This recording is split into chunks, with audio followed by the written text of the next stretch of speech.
Do you want to pay less in taxes, increase your income, and donate to your favorite charity for the rest of forever? I'm Les Winston. I'm the host of Funny Money. And the show Funny Money, of course, established based on the idea of turning tax dollars into spendable dollars. And so they created a section of the code, which is Section 664, which allows people, if they're willing to promise to leave something at death to charity, they can have lower taxes while they're alive. Charity of their choice. Charity of their choice, right. And that's called, we've actually named that now. We call that Social Secharity. It's a Funny Money Monday. Brought to you by First SOS Staffing. First SOS Staffing. FirstSOSStaffing.com. Here's your host, Les Winston. Hey, you know, the Christmas season is the best time of the year. It's the music always reminds you of where you were at certain times.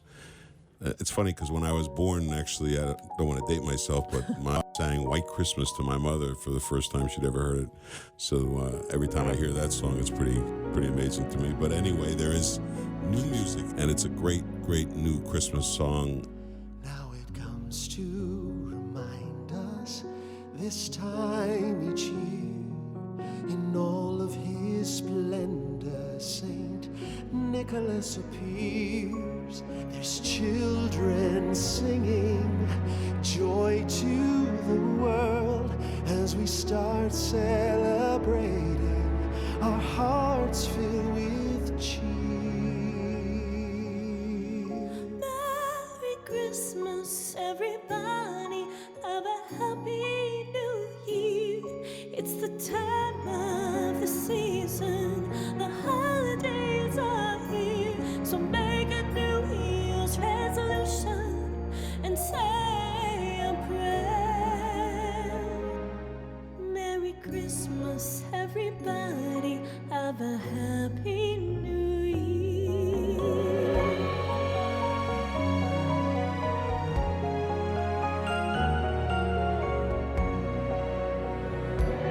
So every December, sleigh bells ring. There's this wonderful feeling only Christmas brings. So I want you to imagine Love, peace on love is on If the Spirit's earth. willing, just repeat these words. Merry Christmas, everybody. Have a happy new year. It's the time of the season. The holidays are here. So make a New Year's resolution and say a prayer. Merry Christmas, everybody. Have a happy new year. Opening my presents, my expectations grow, and so I won't forget it. This is from my heart and soul. Merry Christmas, everybody. Have a happy new year. It's the time of the season. The holidays are here.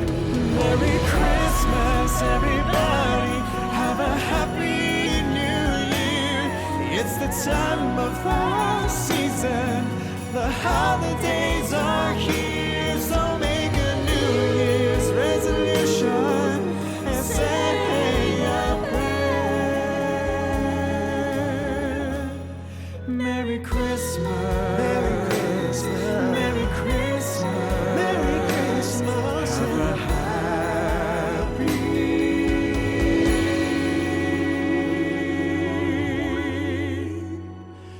New Year.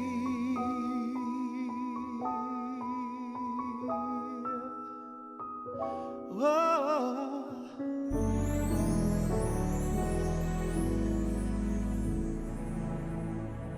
And it's Franke Previte's Yes. work. And Frankie joins us today. It's a real pleasure to talk with you. And I want to tell you, I've had the time of my life at every event that I've ever gone to.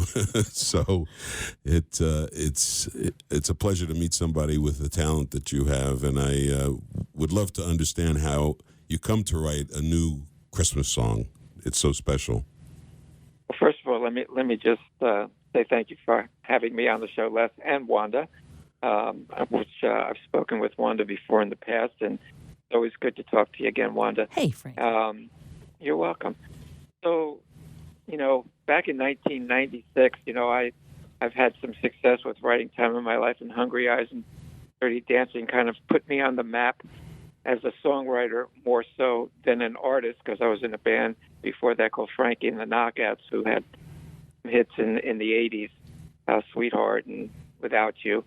And so I got a call from Christina Aguilera's manager, and it was 2 days before Easter, and he said to me, I'd like you to write a Christmas song for Christina. And I said, you realize it's 2 days before Easter?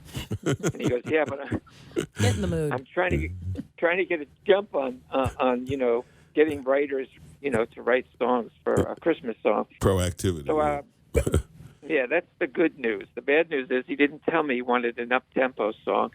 And so I wrote, Merry Christmas, everybody, which he calls me back and goes, this is really a great song, but we're looking for an up-tempo song. Mm-hmm.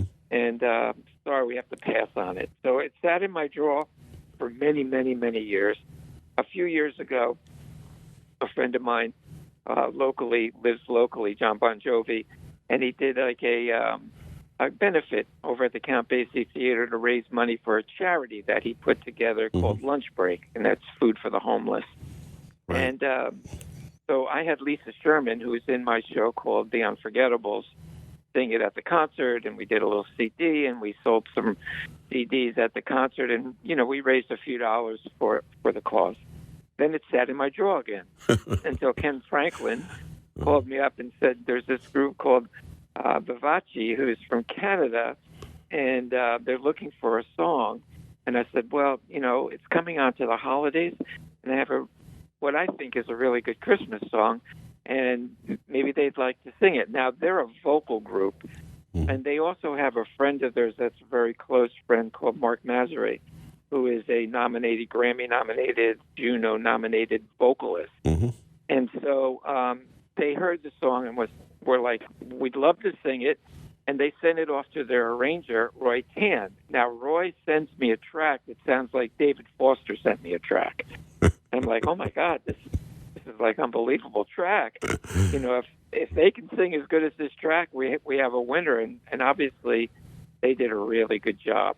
They're an excellent vocal group, and Mark is, a renowned singer. So with that combination of Canadian singers and American songwriters, so I kind of call it like hands across the border at Christmas time. And, the song kind of rings of, the seed that was planted in me when I was growing up with my parents and listening to these classic, Oh Holy Nights and White Christmas and these classic Where are you from originally, songs. Frankie? I grew up in New Brunswick, New Jersey. Uh-huh. And, I eventually moved to a little town outside there called Milltown, and then went off to college when I was 18, and then never went to graduation, just went on to joining a rock and roll band, and the rest is history. So, that's really where the song evolves from. So, Now, we're all about charity and the ear of human kindness, and we've been talking about that for quite a number of years, that we're actually moving into this era of human kindness where we need to start taking care of each other and try and do it at a community level without government. And part of that is helping worthwhile charities. And I know that you're doing something special in New York. Maybe you want to tell us about that. Yeah, I talked to Ken after we, had this version, and I said, let's do something. It's Christmas time. We need to find a charity that correlates with the theme of the holidays, and he said, well, let's think about Toys for Tots. And I said, that's a perfect charity, to have a song that can put a smile on a kid's face that's in need at Christmas time. And so, we hooked up with Toys for Tots, and we are donating a large portion of whatever the downloads are. And your listeners want to go to radiotv.com, this is where you can go listen and download the song. And it's a season of giving, and for $2, you can really put a smile on a child's face. That's great. I mean, the whole combination of a beautiful work of art. This song is it really. The comment that I read was that if there was a movie with this title, it would become a classic. We need to get a movie with this title. Yeah, yeah. Michael Lloyd. Yeah, Michael Lloyd, who produced "Time of My Life," when he heard it. Yeah, it was funny because I was thinking about the other Lloyd. Because there's a certain feeling of Andrew? almost Les Mis in this piece, the way that they did it. Yeah. It's really good. So I mean, if the listening audience, we played it earlier, but we're certainly inviting everybody to visit the site, and to get more familiar with Merry Christmas, everybody. We're talking with Franke Previte, who is the Academy Award winning Franke Previte for the music from Dirty Dancing, and this is a really fine piece of Christmas work that I must say it's a privilege to have an opportunity to speak with you about it, and I do appreciate very much about the Toys for Tots. Do you? I know that charitable work is something that a lot of the entertainers are involved with, and I know it comes from the heart. And tell me a little bit about other feelings you get when you do this kind of charitable work. Well, another charity that's very, very dear to my heart, and I've been working with them probably 25 years now, is the Pancreatic Cancer Action Network. Mm-hmm. And the reason why is when I was able to meet Patrick Swayze at the Academy Awards and then do some charities with him, I just realized what a cool guy he was and what a down-to-earth person, and his spirit and everything about him was so genuine. And when he passed, I just thought, there's got to be some way I can, give back in his honor. So I found out that Lisa Swayze, his wife at that time, was donating her efforts at the Pancreatic Cancer Action Network. So I did a cold call, and I got Pamela Acosta on the phone, and she was the person who started the charity. Now, this charity is the world's largest pancreatic cancer charity, bigger than the Luft Garden. And so I said to her, when they filmed the movie Dirty Dancing, they filmed it to me singing Time of My Life with Rochelle Capelli. Mm-hmm. And there were like 149 songs turned down. The 150th song was Time of My Life. And it was on the same day that they were going to film the last scene. They filmed out a sequence, so they filmed that last scene first. That stuff's goosebump making, Yeah. Yeah. So when Patrick told me how much the song meant to him and to the movie, I just said, you know what? I'd like to take the songs that I've written for the movie, which another one is Hungry Eyes, and I said, and I'd like to take those demos along with this other song that I wrote for the stage play Dirty Dancing. It's called Someone Like You. And I'd like to sell them on Facebook. And I have a site called Dirty Dancing Demos. And for the past 20-some-odd years, I've been selling them and giving all the money to pancreatic cancer. So awesome. I'm somewhere in that $25,000-$30,000 range. Well, that's human kindness. That's true human kindness, and that's what I think is the best thing that we can. That in my time working with givers, it's the great feeling that you get, and you express that really well. I know the rationale behind it. Yeah. Well, I think it's important, and I have this theory that if everyone in the world gave $1, that we could beat this disease, because it's the least funded. Pancreatic cancer is the least funded cancer charity that our government gives money towards. So it's going to take, your listeners and their friends and their family and so on around the world.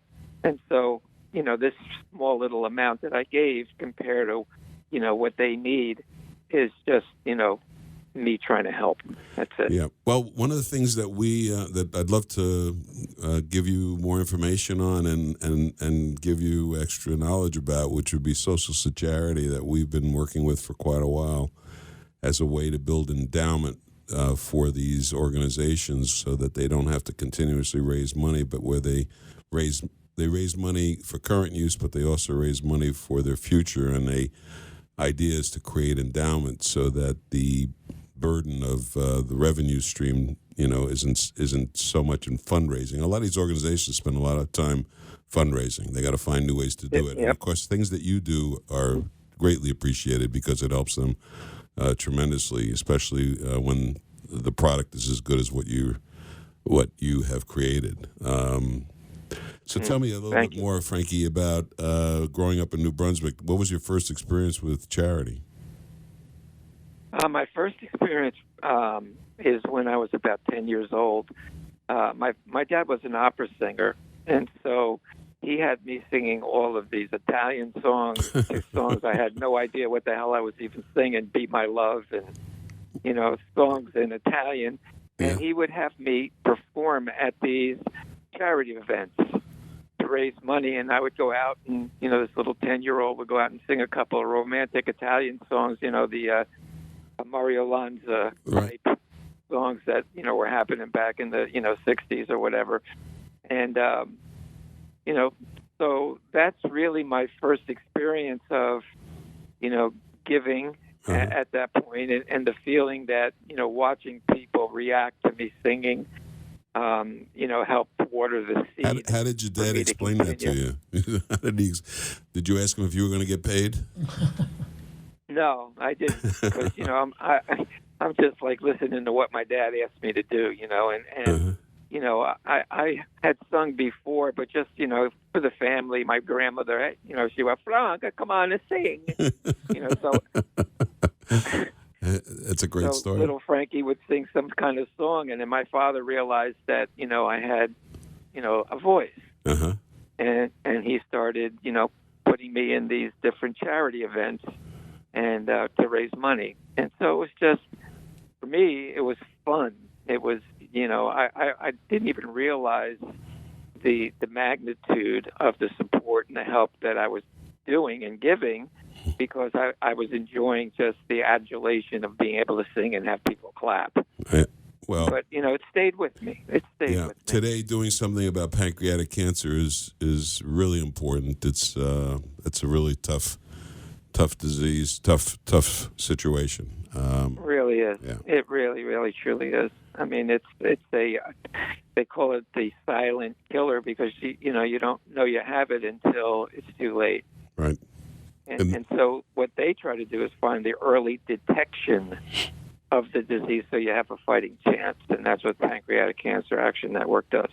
Well, that's worth supporting in a lot of ways, and if we can help support that with what we do with regard to the Social Secharity, we would love to be involved. Oh, that'd be awesome. Yeah, that would we'd love be so to awesome. be involved. I think that anything, if I'd like to get you to write a song for what we're doing. I tell you the truth. I got some ideas like 664 Not War. And anyway, Wando and I will get with you about that. But Franke Previte, thank you very much for joining us today here on Funny Money and the socialsecharity.org program, where we're trying to explain to the public why giving can be really good. It's good in a lot of ways. It's very good for the soul, which is something that you've epitomized. It's good for your health. It's good for your health. It's good for your soul. Big time. Yeah, it is. And people who pay taxes and who want to pay less tax, they can also use it that way for benefiting themselves as well as benefiting the organizations. Absolutely. Yeah. And what better time of year than Christmas time for all of us, the world as a people, to come together. And, a few dollars can go a long way. And as far as Toys for Tots, the event is on the 22nd, is that right? 23rd? It's the 23rd, I believe. It's this coming Sunday. It's a Sunday, definitely. And it's at Drome. It's a club in New York City. And I believe it starts around 6 o'clock or so. I will check that out with Ken and double back to you. But okay. It's the Toys for Tots organization putting it on, and they had Joel from Vivace is going to be there to sing "Merry Christmas, Everybody" along with other performers. Great. And Great. it's like not a very expensive evening. It's $15, but all that money goes to Toys for Tots. That's a bargain, and you can help Toys for Tots and listen to some really great music. It's Sunday, December 22nd at Drome. Sunday, December 22nd at the Jerome. Drome, D-R-O-M. I'm sorry, Drome, Yeah. D-R-O-M. There you go. In New York. Where's that? Do you have an address for that? In the city? Well, let me give you this: $15 in advance, and also bring that toy. And the doors open at 5:30 p.m. The address is New York City. It looks like 85th Avenue A. However that works in New York. Not familiar with that whole thing, but I know they have like letters and things. It's like D.C. Yeah. Right. 85 Avenue A in Washington and New York. The phone number 212-777-1157. And the website is DromeNYC.com. Give the number again, just in case we have people who are in New York. Are in New York, yeah. Of course, 212-777-1157. The website again is www.DromeNYC.com. Go have some fun and raise some toys for the tots. Franke Previte, thank you very much for the time today, and thank you very much for the input, especially on this at this time of year and on this program, socialsecharity.org and Funny Money and the whole concept of the Year of Human Kindness and ways we can help others. And I can't tell you how much I appreciate that kind of work that you're doing. It's fantastic. We'd love to be able to support the Pancreatic Research Organization that you're working directly with, and Toys for Tots. They're great charities that do very good work. So, Les and Wanda, from me to to you. Happy holidays. Happy healthy holiday. Merry Christmas, everybody. There you go. There it is. You got Merry it. Christmas, everybody. It should be on your playlist. If it isn't, get it on your playlist. What's the website again, Frankie? It's called radiotv.com. Okay, got it. radiotv.com. Join it. Take care. Good speaking All with right, you. thanks a lot. Thank you, Frankie. All right, guys. Bye. All right, thanks, Wanda. Bye-bye now. Thank you, Wanda. Thanks for arranging that. That was a great interview with somebody who understands the whole process of the importance of giving and how feeling good about giving is. I think it was amazing at 10 years old. I know. It's just sitting in a drawer. The funny thing about it is, at 7 years old, I had my first charitable experience, and I relate to it a lot. I was coming home. It was like on an late August afternoon, and it was getting to be late August afternoon. It was like 8:00, and I was coming back from being in the park the whole day at 7. I was 7 or 8 years old, and it started raining. And sometimes in New York, the drops are so big that they actually make a splat sound on the ground, and it was like the heat was coming up from the ground. So it was that time of year, and I was approaching my building. There was a lady standing in front of the building, and it was raining now hard, and she said, "Can you help me?" And I said, I had never met the woman I saw her before. I want to go upstairs and I want to eat. So I said, "What's the matter?" She says, "I need an umbrella because I have a long walk home." So trying to figure out the dilemma, I went upstairs and I got an umbrella. I said, "Should I give her the umbrella and never see the umbrella again?" So I decided I would walk her. Aw. With the umbrella. Aw. I didn't know how far I was going to walk. and where I lived, well, the thing is, I lived in a place where if you walked into the wrong area, it was a problem. Places I had never been before. And I'm walking, and finally we got to the place. I'll never forget that. And I went home, and my mother said to me, she says, "What happened? You came in, you took an umbrella, you left, and never see you again. We were going to call the police."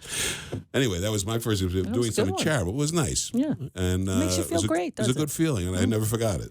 It's something that stays with you. So Social Secharity is something like that, but it also has other benefits. And so we're trying to get the public to understand what Social Secharity is like. And if you take the word charity and Social Security and smash them together, you get Social Secharity. And it's actually that kind of a philosophy, because Social Security is where you're paying money in to get income from the government at a later date.